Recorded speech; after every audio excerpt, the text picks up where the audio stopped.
മരുന്നുകളില്ലാതെ ജനങ്ങൾ വലയുന്നു. ദശദിന ചികിത്സയ്ക്ക് വിജയൻ അമേരിക്കയിലേക്ക്. സംസ്ഥാനത്തെ മെഡിക്കൽ കോളേജുകളിലടക്കം അവശ്യ മരുന്നുകളില്ല. ഹൃദയ ശസ്ത്രക്രിയകൾ ഉൾപ്പെടെ മുടങ്ങുന്നു. സാധാരണക്കാർക്കുള്ള കാരുണ്യ ചികിത്സാ പദ്ധതികളെല്ലാം പണമില്ല എന്ന ഒരൊറ്റ കാരണത്താൽ നിർത്തലാക്കപ്പെട്ടു. മാത്രമല്ല, കഴിഞ്ഞ ദിവസം കോട്ടയത്ത് മെഡിക്കൽ കോളേജ് കെട്ടിടം തകർന്നു വീണ് ബിന്ദു എന്ന വീട്ടമ്മ മരിച്ചതിൻ്റെ വിവാദം കത്തി നിൽക്കുന്നതിനിടെ മുഖ്യമന്ത്രി പിണറായി വിജയൻ വീണ്ടും ചികിത്സയ്ക്കായി അമേരിക്കയിലേക്ക് പറന്നു കഴിഞ്ഞു. മുൻ മുഖ്യമന്ത്രിയും ഇന്ന് ജീവിച്ചിരിക്കുന്ന ഏറ്റവും പ്രായമുള്ള കമ്മ്യൂണിസ്റ്റ് നേതാവുമായ സഖാവ് VS അച്യുതാനന്ദൻ ഇന്നോ നാളെയോ എന്ന അവസ്ഥയിൽ കിടക്കുമ്പോഴാണ് തിടുക്കപ്പെട്ട വിജയൻ അമേരിക്കയിലേക്ക് പറന്നത്. ഇന്ന് പുലർച്ചെയാണ് വിജയൻ പരിവാരങ്ങളുമൊത്ത് യാത്ര പുറപ്പെട്ടത്. 10 ദിവസത്തെ ചികിത്സയ്ക്ക് വേണ്ടിയാണ് അമേരിക്കൻ യാത്ര. കൂടെ ആരൊക്കെ ഉണ്ടാകും എന്നത് അവസാനം വരെ രഹസ്യമാക്കി വച്ചിരുന്നു. ദുബായ് വഴിയാണ് അദ്ദേഹം അമേരിക്കയിലേക്ക് പോയത്. പൊതുജനാരോഗ്യ രംഗത്ത് കേരളം നമ്പർ 1 എന്നൊക്കെ വീമ്പിളക്കിയിട്ടാണ് സംസ്ഥാനത്തെ ആരോഗ്യ കേന്ദ്രങ്ങളെയെല്ലാം ഉപേക്ഷിച്ചപ്പോൾ വിജയൻ തൻ്റെ തുടർ ചികിത്സയ്ക്ക് അമേരിക്കയിലേക്ക് പറന്നത്. All India Institute of Medical സയൻസിനെ പോലും വിജയന് വിശ്വാസമില്ല. പിണറായി വിജയന് ആരെയും വിശ്വാസമില്ലാത്തത് കൊണ്ടാണ് സാധാരണ വിദേശ സന്ദർശന സമയത്ത് മറ്റാർക്കും ചുമതല കൈമാറുന്ന പതിവില്ലാത്തത്. മുഖ്യമന്ത്രിയുടെ ഭാര്യ കമലാ വിജയനും സഹായത്തിന് സ്റ്റാഫ് അംഗങ്ങളിൽ ഒരാളും സാധാരണ ഒപ്പം യാത്ര ചെയ്യാറുണ്ട്. നിലമ്പൂർ ഉപതെരഞ്ഞെടുപ്പിന് മുമ്പ് അമേരിക്കൻ യാത്ര പോകുവാൻ ആലോചിച്ചിരുന്നുവെങ്കിലും നാട്ടുകാർ ആ വിഷയം എടുത്തിട്ട് അലക്കിയാൽ തോൽവി ഉറപ്പായിരുന്നുവെങ്കിലും പരാജയ കാരണം തൻ്റെ മുകളിൽ വെച്ച് കിട്ടും എന്ന് ഭയന്നാണ് വിജയൻ അന്ന് അമേരിക്കൻ യാത്ര മാറ്റിവെച്ചത്. നിലമ്പൂരിലും തോറ്റു തൊപ്പിയിട്ടു.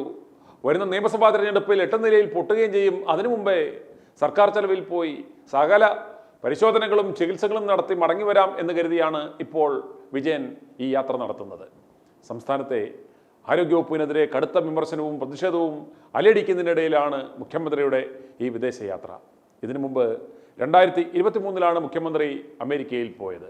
അമേരിക്കയിലെ മയോ ക്ലിനിക്കിലായിരുന്നു അന്ന് ചികിത്സ തേടിയത്. അതിൻ്റെ തുടർ ചികിത്സയ്ക്കായിട്ടാണ് ഇപ്പോഴത്തെ യാത്ര എന്നാണ് ഭാഷ്യം. യാത്രയുടെ മറ്റു വിശദാംശങ്ങൾ പുറത്തുവിട്ടിട്ടില്ല. ഇതിനു മുമ്പ് 2018 സെപ്റ്റംബറിലും 2022 ജനുവരിയിലും മുഖ്യമന്ത്രി അമേരിക്കയിൽ ചികിത്സ നടത്തിയിരുന്നു. അന്ന് ഭാര്യ കമല, സഹായി സുനീഷ് എന്നിവരാണ് മുഖ്യമന്ത്രിക്കൊപ്പം സർക്കാർ ചെലവിൽ പോയത്. സംസ്ഥാനത്തെ ആരോഗ്യരംഗവുമായി ബന്ധപ്പെട്ട് നിരന്തരം വിവാദങ്ങളും പ്രതിഷേധങ്ങളും നടക്കുന്നതിനിടയിലാണ് മുഖ്യമന്ത്രി പിണറായി വിജയൻ്റെ ചികിത്സയ്ക്കായുള്ള ഈ യാത്ര എന്നോർക്കണം. കോട്ടയത്ത് മെഡിക്കൽ കോളേജ് കെട്ടിടം തകർന്നു വീണ് വീട്ടമ്മ മരിച്ചതിൻ്റെ വിവാദം കത്തി നിൽക്കുന്നതിന് പുറമെ പൊതുജനാരോഗ്യ രംഗത്തെ അപര്യാപ്തതകൾ മെഡിക്കൽ കോളേജിലെ മുതിർന്ന ഡോക്ടർമാർ വരെ വലിയ തോതിൽ ചർച്ചയാക്കുന്ന ഘട്ടത്തിലാണ് ഈ വിദേശയാത്ര. വിജയൻ്റെ ഈ വിദേശയാത്രയും ജെട്ടി വ്യവസായിയുടെ ആ പഴയ പ്രസംഗവും നാം ഒന്ന് കൂട്ടി വായിക്കണം. പിണറായി വിജയൻ വിദേശത്ത് പോയപ്പോഴെല്ലാം ഒരു കുടുംബാംഗത്തെ പോലെ താനും കൂടെ ഉണ്ടായിരുന്നു എന്ന് അദ്ദേഹം അന്ന് പ്രസംഗിച്ചിരുന്നു. അന്ന് പേടിപ്പിക്കുവാൻ പോലും താനായിരുന്നു കൊണ്ടുപോയിരുന്നത് എന്നും അദ്ദേഹം പരസ്യമായി വിളിച്ചു പറഞ്ഞിരുന്നു. കൂടെ ഉണ്ടായിരുന്നവർ കാണിച്ച പല കന്നന്തിരിവുകളുടെയും വീഡിയോകളടക്കം തൻ്റെ കയ്യിലുണ്ടെന്ന് ഈ ജട്ടി വ്യവസായി എന്നോടടക്കം പറഞ്ഞിരുന്നു. അതിൻ്റെ തെളിവുകളടക്കം എൻ്റെ കയ്യിലുണ്ട്. ഈ തെളിവുകൾ, ഈ ബോംബ് ഞാൻ പൊട്ടിച്ചാൽ മകളടക്കം ഒരാഴ്ചയ്ക്കുള്ളിൽ അകത്തു പോകും എന്ന് പരസ്യമായി വെല്ലുവിളിച്ച ജെട്ടി മുതലാളി നിന്ന നിപ്പിൽ മലക്കം പറഞ്ഞതോടെയാണ് ഇയാൾ വെറും നാറിയാണെന്നുള്ള യാഥാർത്ഥ്യം ജനങ്ങൾക്ക് മനസ്സിലായതും അതുവരെ ഇയാൾക്ക് നൽകിയിരുന്ന പിന്തുണ ഞങ്ങൾ പിൻവലിച്ചതും ഇയാളുടെ തനിനിറം ഞങ്ങൾ ജനങ്ങൾക്ക് വെളിവാക്കി കൊടുത്തതും.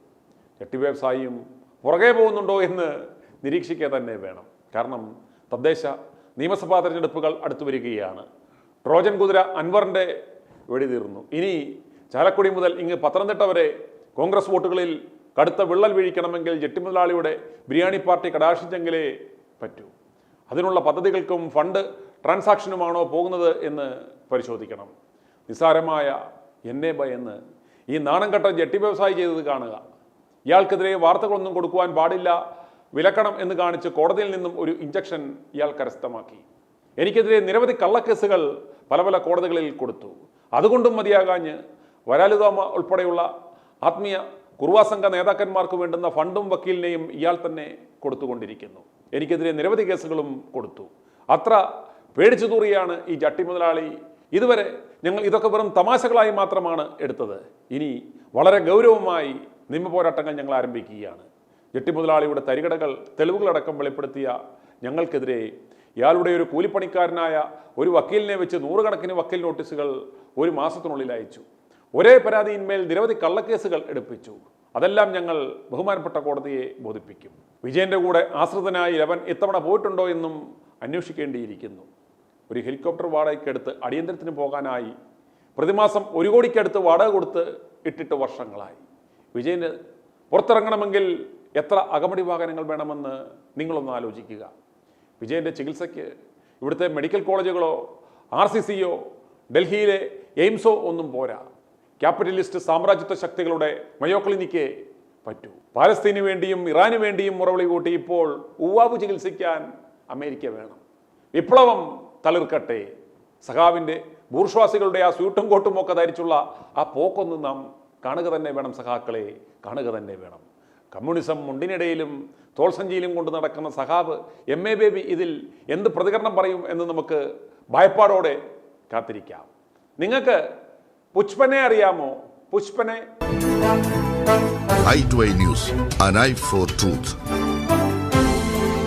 i2i News സബ്സ്ക്രൈബ് ചെയ്തിട്ടില്ലാത്തവർ ഇപ്പോൾ തന്നെ സബ്സ്ക്രൈബ് ചെയ്യുക. നോട്ടിഫിക്കേഷൻ ലഭിക്കുവാൻ ബെൽ ബട്ടണും അമർത്തുക.